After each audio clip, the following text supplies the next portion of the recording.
ನಿತ್ಯ ನನಗೆ ಅವಳದೇ ನೆನಪು, ಅದೇ ಮಾತು, ಅದೇ ಹಾಡು. ರಾತ್ರಿ ಆಯ್ತು ಅಂದ್ರೆ ನೆರಳು ಹಾಗೆ ಬಂದು ನನ್ನ ಕಾಡಿ ಕಾಡಿ ಕೊಲ್ತಾ ಇದ್ದಾಳೆ, ಹೆದರಿಸ್ತಾ ಇದ್ದಾಳೆ. ಎಲ್ಲ ನಿಮ್ಮ ಮನಸ್ಸಿನ ಭ್ರಮೆ, ಏನು ಹೆದರ್ಕೋಬೇಡಿ, ಧೈರ್ಯವಾಗಿರಿ. ನಾನೇನೋ ಧೈರ್ಯವಾಗಿ ಇದ್ದೀನಿ, ಆದ್ರೆ ಸ್ವಲ್ಪ ಭಯ. ನೋಡಿ, ಆವೇಶದಲ್ಲಿ ನನ್ನ ಕಥೆ ಹೇಳ್ತಾ ಕೇಳಬೇಕಾದ ವಿಷಯನೇ ಮರೆತು ಬಿಟ್ಟೆ. ನಿಮ್ಮ ತಾಯಿ ಹೇಗಿದ್ದಾರೆ? ನೋಡಿದ್ರ ಸ್ನೇಹಿತರೆ, ಡಾಕ್ಟರ್ ರಾಜ್ಕುಮಾರ್ ಅವ್ರದ್ದು ಡಬಲ್ ಆ್ಯಕ್ಟಿಂಗ್ ವಿಡಿಯೋ. ಅದೇ ರೀತಿ ಡಬಲ್ ಆ್ಯಕ್ಟಿಂಗ್ ವಿಡಿಯೋ ನಿಮಗೂ ಮಾಡಬೇಕು ಅಂತ ಆಸೆ ಇದೆಯಾ?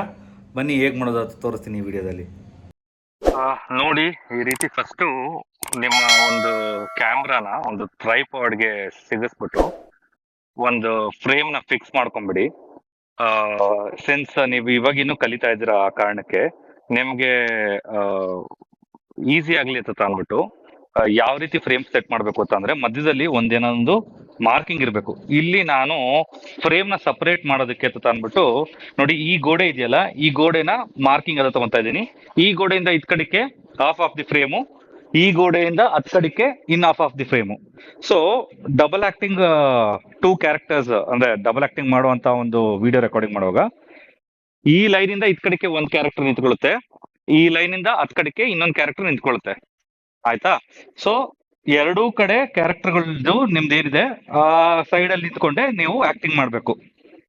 2 ವಿಡಿಯೋ ಸಪರೇಟ್ ಆಗಿ ರೆಕಾರ್ಡ್ ಮಾಡ್ಕೊಂಡು ಆಮೇಲೆ ಆ 2 ವಿಡಿಯೋನ ಮರ್ಜ್ ಮಾಡಿ ಒಂದೇ ಫ್ರೇಮ್ ಅಲ್ಲಿ ತರೋದು ಹೇಗೆ ಅಂತ ನಾನು ನಿಮ್ಗೆ ತೋರಿಸ್ತೀನಿ.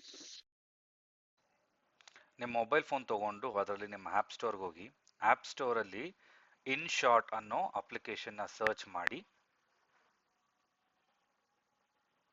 ಆಮೇಲೆ ಆ ಅಪ್ಲಿಕೇಶನ್ ವಿಡಿಯೋ ಎಡಿಟರ್ ಅಪ್ಲಿಕೇಶನ್ನ ಇನ್ಸ್ಟಾಲ್ ಮಾಡ್ಕೊಳ್ಳಿ. ಇನ್ಸ್ಟಾಲ್ ಮಾಡಿದ್ಮೇಲೆ ಅದನ್ನ ತಕ್ಷಣ ಓಪನ್ ಮಾಡಿ ವಿಡಿಯೋಸ್ಗೆ ಹೋಗಿ, ವಿಡಿಯೋಸಲ್ಲಿ ನ್ಯೂ ಕ್ಲಿಕ್ ಮಾಡಿಬಿಟ್ಟು ನಿಮ್ಮ ಫಸ್ಟ್ ವಿಡಿಯೋನ ಸೆಲೆಕ್ಟ್ ಮಾಡ್ಕೊಳ್ಳಿ.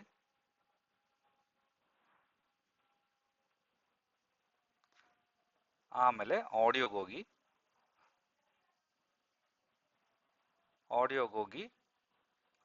ಆಡಿಯೋ ಮೇಲೆ ಕ್ಲಿಕ್ ಮಾಡಿದ್ರೆ ನಿಮಗೆ ಎಕ್ಸ್ಟ್ರಾಕ್ಟ್ ಆಡಿಯೋ ಫ್ರಮ್ ವಿಡಿಯೋ ಅನ್ನೋ ಒಂದು ಆಪ್ಷನ್ ಇರುತ್ತೆ ಮೇಲ್ಗಡೆನೆ, ಅದನ್ನ ಕ್ಲಿಕ್ ಮಾಡಿ. ನಮ್ದು ಏನಿದೆ ಇವಾಗ ನಾವು ಡಬಲ್ ಆಕ್ಟಿಂಗ್ ವಿಡಿಯೋ ಮಾಡ್ತಿದೀವಿ, ಅದ್ರ ಆಡಿಯೋ ಸೆಲೆಕ್ಟ್ ಮಾಡ್ಕೊಳ್ಳಿ. ಎಕ್ಸ್ಟ್ರಾಕ್ಟ್ ಆಡಿಯೋ ಮೇಲೆ ಟಿಕ್ ಸೆಲೆಕ್ಟ್ ಮಾಡಿ, ಅದು ಆಡಿಯೋ ಎಕ್ಸ್ಟ್ರಾಕ್ಟ್ ಆಗುತ್ತೆ. ನೆಕ್ಸ್ಟು PIP ಅನ್ನೋ ಆಪ್ಷನ್ನ ಸೆಲೆಕ್ಟ್ ಮಾಡಿ ನಮ್ಮ ಸೆಕೆಂಡ್ ವಿಡಿಯೋನ ಸೆಲೆಕ್ಟ್ ಮಾಡ್ಕೊಳ್ಳಿ. ಆಮೇಲೆ ನಿಮ್ಗೆ ಕೆಳಗೆ ಕಾಣ್ತಿರೋ ಸ್ಕ್ವೇರ್ ಸಿಂಬಲ್ ಇದೆಯಲ್ಲ, ಅದ್ರ ಮೇಲೆ ಕ್ಲಿಕ್ ಮಾಡ್ಕೊಂಡ್ರೆ ಫಸ್ಟು ವಿಡಿಯೋ ಬಂದ್ಬಿಟ್ಟು ವರ್ಟಿಕಲ್ ಆಗಿ ಸ್ಟ್ರೆಚ್ ಆಗುತ್ತೆ, ಮತ್ತೆ ಪ್ರೆಸ್ ಮಾಡಿದ್ರೆ ಅದು ಹಾರಿಜಾಂಟಲ್ ಆಗಿ ಸ್ಟ್ರೆಚ್ ಆಗಿ ಫುಲ್ ಸ್ಕ್ರೀನ್ ಸ್ಪೇಸ್ ತಗೊಳುತ್ತೆ. ನಾವು ಸೆಕೆಂಡ್ ವಿಡಿಯೋ ಏನು ಸೆಲೆಕ್ಟ್ ಮಾಡ್ಕೊಂಡು ಆ್ಯಡ್ ಮಾಡ್ಕೊಂಡ್ವಿ PIP ಅಂತ, ಪಿಕ್ಚರ್ ಇನ್ ಪಿಕ್ಚರ್ ಅಂತ, ಆ ವಿಡಿಯೋನ ಸೆಲೆಕ್ಟ್ ಮಾಡ್ಕೊಂಡ್ರೆ ನಮಗೆ ಮಾಸ್ಕ್ ಅಂತ ಒಂದು ಆಪ್ಷನ್ ಸಿಗುತ್ತೆ. ಆ ಮಾಸ್ಕ್ ಅನ್ನೋ ಆಪ್ಷನ್ ಸೆಲೆಕ್ಟ್ ಮಾಡ್ಕೊಂಡು ಫಸ್ಟ್ ಆಪ್ಷನ್ ಏನಲ್ಲಿ ಒಂದು ಲೈನು ಹಾರಿಜಾಂಟಲಿ ಕಟ್ ಮಾಡ್ತಿದೆ ವಿಡಿಯೋನ, ಅದನ್ನ ಸೆಲೆಕ್ಟ್ ಮಾಡ್ಕೊಂಡು ಅದನ್ನ ವರ್ಟಿಕಲಿ ಅಡ್ಜಸ್ಟ್ ಮಾಡ್ಕೊಬೇಕಾಗತ್ತೆ. ಓಕೆನಾ? So one of the video mask ಆಗುತ್ತೆ, ಇನ್ನೊಂದು ಆಫ್ ದಿ ವಿಡಿಯೋ ಅಲ್ಲಿ ಹಿಂದೆ ಏನಿದೆ ಅದು ಕಾಣಿಸುತ್ತೆ. ಸೊ 2 ವಿಡಿಯೋ ಮರ್ಜ್ ಆಗುತ್ತೆ. ಅಲೈನ್ ಮಾಡಿದ್ಮೇಲೆ ಆ ಟಿಕ್ ಸೈನ್ ಮೇಲೆ ಕ್ಲಿಕ್ ಮಾಡಬೇಕಾಗತ್ತೆ. ಒನ್ಸ್ ವಿಡಿಯೋ ಕಂಪ್ಲೀಟ್ ಆದ್ಮೇಲೆ ಸೇವ್ ಮಾಡ್ಕೊಬೇಕು. ನಿಮ್ಗೆ ಯಾವ ರೆಸಲ್ಯೂಷನ್ ಬೇಕೋ ಆ ರೆಸಲ್ಯೂಷನ್ ಅಲ್ಲಿ ಸೇವ್ ಮಾಡ್ಕೊಳ್ಳಿ. ವಿಡಿಯೋ ಸೇವ್ ಆದ ನಂತರ ನಮ್ಮ ಫೈನಲ್ ಔಟ್ಪುಟ್ ಈ ರೀತಿ ಇರುತ್ತೆ. ಈಗ ನಿತ್ಯ ನನಗೆ ಅವಳದೇ ನೆನಪು, ಅದೇ ಮಾತು, ಅದೇ ಹಾಡು. ರಾತ್ರಿ ಆಯ್ತು ಅಂದ್ರೆ ನೆರಳು ಹಾಗೆ ಬಂದು ನನ್ನ ಕಾಡಿ ಕಾಡಿ ಕೊಲ್ತಾ ಇದ್ದಾಳೆ, ಹೆದರಿಸ್ತಾ ಇದ್ದಾಳೆ. ಎಲ್ಲ ನಿಮ್ಮ ಮನಸ್ಸಿನ ಭ್ರಮೆ, ಏನು ಹೆದರ್ಕೋಬೇಡಿ, ಧೈರ್ಯವಾಗಿರಿ. ನಾನೇನೋ ಧೈರ್ಯವಾಗಿ ಇದ್ದೀನಿ, ಆದ್ರೆ ಸ್ವಲ್ಪ ಭಯ. ನೋಡಿ, ಆವೇಶದಲ್ಲಿ ನನ್ನ ಕಥೆ ಹೇಳ್ತಾ ಕೇಳಬೇಕಾದ ವಿಷಯನೇ ಮರೆತು ಬಿಟ್ಟೆ. ನಿಮ್ಮ ತಾಯಿ ಹೇಗಿದ್ದಾರೆ? ನೋಡಿದ್ರ ಸ್ನೇಹಿತರೆ, ಡಬಲ್ ಆ್ಯಕ್ಟಿಂಗ್ ವಿಡಿಯೋ ಮಾಡೋ ಪ್ರೊಸೆಸ್ ಎಷ್ಟು ಸುಲಭ ಅಂತ.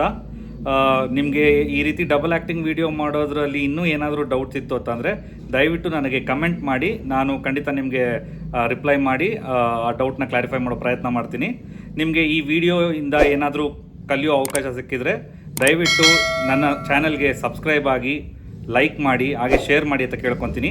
ಈ ಒಂದು ವಿಡಿಯೋನ ಪೂರ್ತಿಯಾಗಿ ವೀಕ್ಷಿಸೋದಕ್ಕೆ ನಿಮ್ಮೆಲ್ಲರಿಗೂ ತುಂಬ ಧನ್ಯವಾದ. ಆದಷ್ಟು ಬೇಗ ಇದೇ ರೀತಿ ಇನ್ನೊಂದು ವಿಡಿಯೋದೊಂದಿಗೆ ನಿಮ್ಮ ಮುಂದೆ ಬರ್ತೀನಿ. ಅಲ್ಲಿವರೆಗೂ ನಗ್ನಗ್ತಾ ಹಾಯಾಗಿರಿ. See you soon. ಬಾಯ್.